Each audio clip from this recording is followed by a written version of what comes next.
Welcome to the program. I'm Markus Karlsson. This week we're at the World Economic Forum, which is underway in the Swiss Alps here in Davos. And I'm sitting down with the chief executive of the world's biggest advertising company, that's WPP, Sir Martin Sorrell. Welcome Good morning, to the program. good early morning. I don't know what we're doing up so early, Mark. It is a little bit dark outside. But it's nice still. inside here. Absolutely. Now, I want to start talking about what kind of feelings you get here at Davos this year, because this event is often seen as a gauge of where the global economy is heading. Well, what kind of sense are you getting? It's a bit more realistic this year. I don't think it's, again, as we were saying, you tend to get people trying, maybe it's forced optimism, maybe it's encouraged optimism. This year I think there's a sense of realism. We're doing this in the middle of Draghi's big bazooka, which from a personal point of view, I'm not sure will have that much effect. Obviously had a good effect on markets, on share prices, but I'm not sure that was the desired result. The desired result was a change in the underlying economic conditions in Western continental Europe in particular, so France, Italy and Spain essentially. Do you think that Europe is playing a big part once again this year? Well, in the context of Davos, yes, obviously, given events. Whether this QE in Europe is going to have the right impact or not, I don't know. My own view is that structural reform is what's needed, labour market flexibility being the most important thing. As I was saying yesterday in some sessions, after Lehman in September 2008, we had pretty much done what we needed to do structurally in America by March of 2009 within 6 months. Here in Western Europe, in particular Western continental Europe, we're still restructuring 6 years on because the labour market flexibility restructuring costs are so much more significant, and the returns on those are very, very lengthy. So I think really the issue is around that, and I think there's a lot of debate about structural reform in Europe, whether it be in France or Italy or indeed Spain. Well, Spain, I think we've seen a little bit of an improvement, so particularly France and Italy. Do you think that quantitative easing may actually expose more divisions in Europe, seeing that Germany, for instance, has been pretty adamant that it doesn't want QE? Yes, Germany, I think the Germans are licking their chops at the prospects for their exports, given a weak euro. I think the euro strengthened a bit actually on the QE, but we'll see how it plays out. Again, personally, just underline, I think structural reform is what's needed. QE helps, certainly in the short to medium term, but all it does is paper over the cracks. It avoids dealing with the fundamental issues. And here we are 6 years after Lehman in a period of slow growth with very little inflation, in fact, deflation as the threat.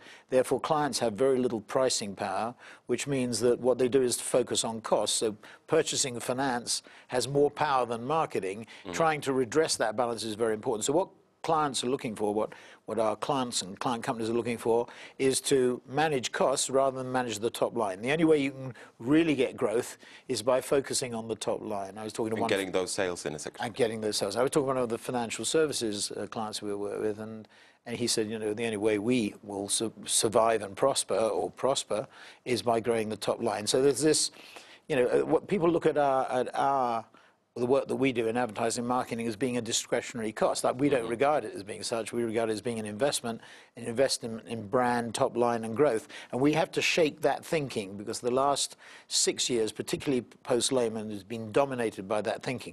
And people think about Lehman as having affected consumer confidence and consumer leverage, and it did.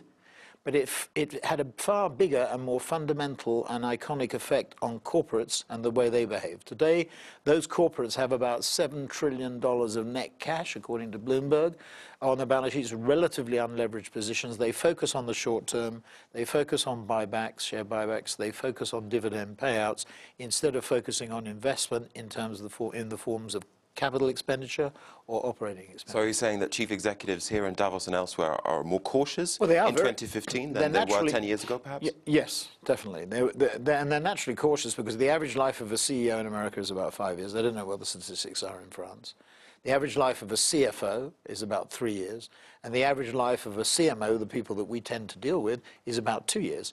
In that sort of unstable environment or short-term environment, it's only natural for people to focus on the short term. That is also buttressed, if that's the right word, it's emphasized by hedge funds, activists who are very focused on the short term.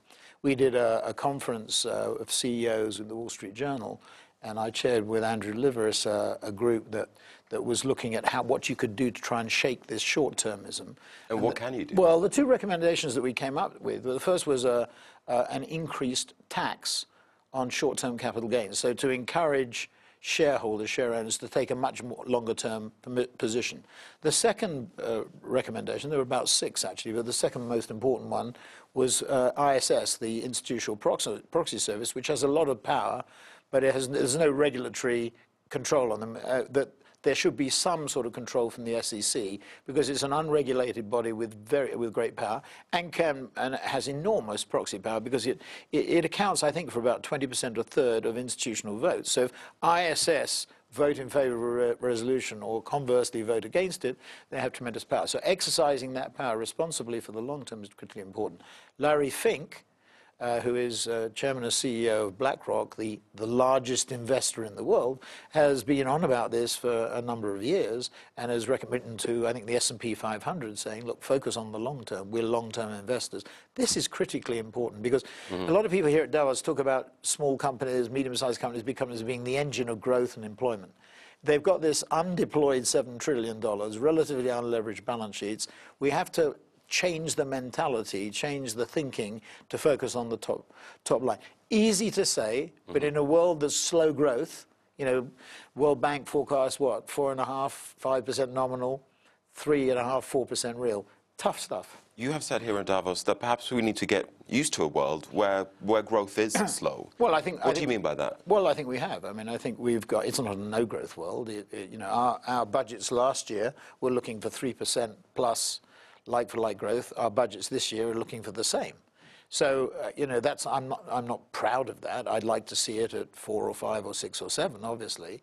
Our revenue growth actually is much stronger than that. We have a little debate internally in our industry about revenue and net sales. Our revenue figures growth are much higher than that, in fact, industry leading. But the net sales figure, which is the true measure, is running at about 3% plus, and that's what we need to get going. But in this environment of low growth, what happened is the fast growth markets are slower growth than they were, but they're still faster growth than the slow growth. You look at the World Bank forecast at about, let's say, 3.5% real, excluding inflation.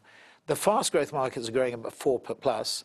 The slow mature markets are 2% plus, dominated by America, which is growing by more than 3. So the other mature markets are growing at far less than 2. You know what the situation is in France. Our budgets for France for 2015 show a small 1.5% increase. Last year, it was even tougher. I mean, it was flat to down.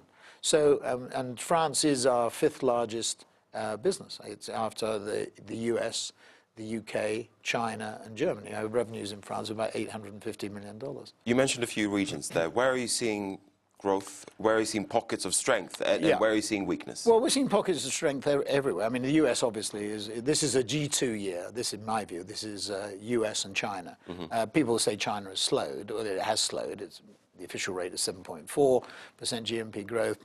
Some people say that it should be really defined as 4 or 5%. Even if it's 4 or 5%, on a base of 9 trillion, with America at 16 trillion, the world at 72 trillion, you know, that delta, that increase, is still very significant. It accounts for something like 40% of worldwide growth last year. So China, although it's slowed, is still very important in a worldwide sense. That's something that's been discussed here quite a lot. You're saying that China won't have a hard landing. No, I tremendous faith in the new leadership. I think leadership, Li Keqiang made a tremendous impression here. It was a very big delegation of something like 40 people here from China, the biggest delegation, I think, from abroad.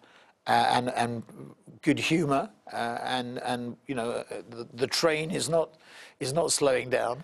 You know, it's certainly not stopping. And not stopping, yeah. And it's quality growth. You know, the 12th five-year plan, we'll have a 13th five-year plan coming shortly. The 12th five-year plan was about switching from savings to consumption, healthcare safety net, because that's why people save, and then last but not least, helping service companies. I read like a charter for WPP, whatever.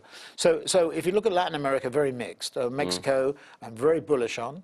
but hasn't got its mojo together yet, but should do because of its proximity to the US. Brazil's had a tough time because of the election, but I think there are some signs of Brazil improving.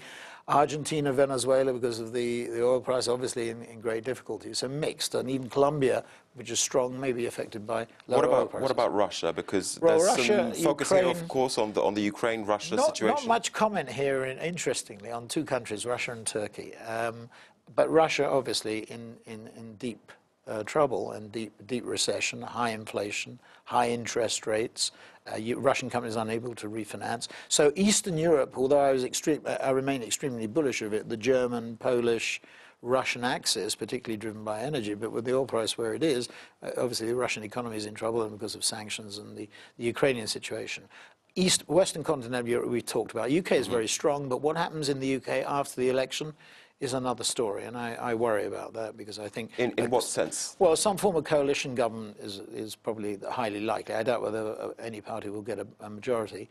If Labour lead the coalition, which I think more likely because they can do a deal with the Scottish nationalists, we won't have a referendum. We think there might be one on EU Is that membership. your base scenario, that there won't be a referendum? Well, on EU Peter membership? Mandelson, we did a session here with Peter Mandelson, who we have a joint company with, and Peter made the point that there might be a possibility that even with a Labour-led coalition, there would be a referendum. With the Conservatives, if it was a Conservative-led coalition, which is possible, but less likely, I think, what will happen is we'll have a referendum. The Prime Minister is going to drag it forward now, which is good. So instead of being in 2017, we might have it earlier, which would be good because it will reduce the level of uncertainty.